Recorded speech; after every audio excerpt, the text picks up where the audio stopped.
This channel does not promote any violent, harmful, or illegal activities. All content provided by this channel is meant for an educational purpose only.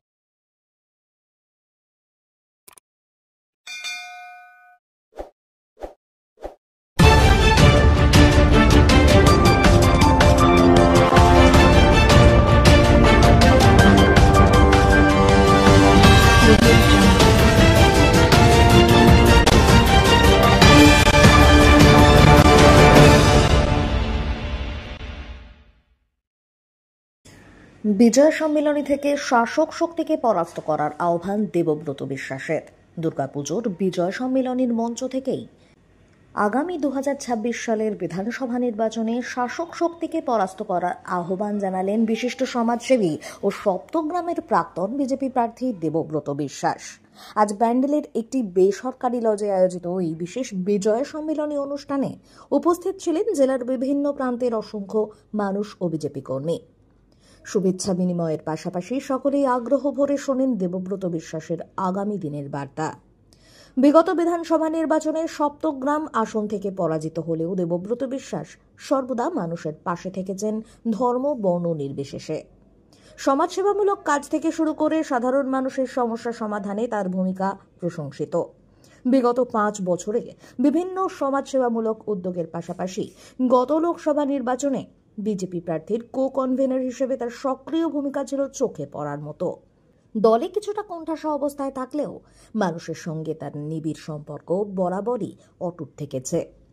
মানুষের দুঃসময়ে পাশে দাঁড়ানোই তার মূল লক্ষ্য বলে জানান তিনি। এদিনের অনুষ্ঠানে দেবব্রত বিশ্বাস বলেন, এই বিজয় সম্মেলনী কোনো রাজনৈতিক দলের অনুষ্ঠান নয়, তবে আমি সকল বিজেপি কর্মীদের উদ্দেশ্যে একটাই কথা বলতে চাই, আগামী 2026 সালের বিধানসভা নির্বাচনে দল যাকে প্রার্থী করবে আমরা সবাই ঐক্যবদ্ধভাবে তার পাশে দাঁড়িয়ে তাকে বিজয়ী করাই হবে আমাদের একমাত্র সংকল্প। তিনি সকলকে শুভ বিজয়ের শুভেচ্ছা জানিয়ে আহ্বান জানান, শাসক শক্তিকে পরাস্ত করতে হলে আমাদের প্রত্যেকটি কর্মীকে এগিয়ে একসঙ্গে আসতে হবে, এক লক্ষ্য নিয়ে এগিয়ে চলতে হবে। বিজয় সম্মেলনীর এই আহ্বানে উপস্থিত সকল কর্মী সমর্থকদের মধ্যে নতুন উদ্দীপনা লক্ষ্য করা যায়। দেবব্রত বিশ্বাসের বক্তব্যে আগামী দিনের রাজনৈতিক লড়াইয়ের একতা ও সংগঠনের বার্তা স্পষ্ট হয়ে ওঠে।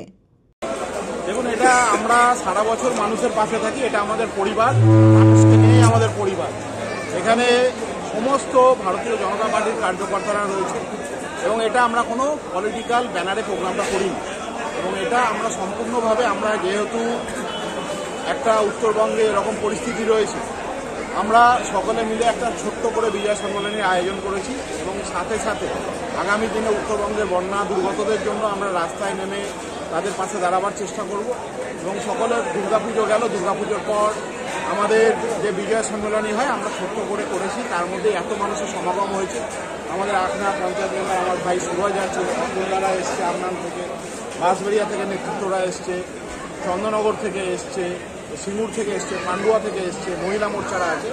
তো আমরা কোনো রাজনৈতিক ব্যানারে করিনি, কিন্তু তার মধ্যেও আমরা সকলে, আমরা যারা এখানে উপস্থিত আছি সকলে ভারতীয় জনতা পার্টির কার্যকর্তা।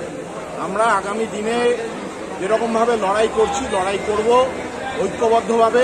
সামনে বিধানসভা নির্বাচন, তারও একটা বার্তা আমরা সকলের মধ্যে দিয়েছি এবং উত্তরবঙ্গে বন্যা দুর্গত যে পরিবারগুলো আছে তাদের প্রতি, তারা যারা প্রাণ হারিয়েছেন, যারা সর্বস্ব হারিয়েছেন, তাদের প্রতি আমরা শোকবার্তা জানাই, শোক জ্ঞাপন করেছি এবং সাথে সাথে আমাদের বিজয় সম্মেলনে সবাইকে একত্রিত করে নিয়ে আমরা সকলকে নিয়ে একটা মিষ্টিমুখ পালন করার উদ্দেশ্যে আমরা সকলে এক জায়গায় রয়েছি এবং আগামী 26-এর যে নির্বাচন আসছে সেই নির্বাচনে আমরা 1 ইঞ্চিও মাটি ছাড়বো না এবং আমরা সকলে মিলে দল যাকে ক্যান্ডিডেট করবে তাকে নিয়ে আমরা লড়াই করে তাকে জয়ী করে আনাই আমাদের মূল লক্ষ্য।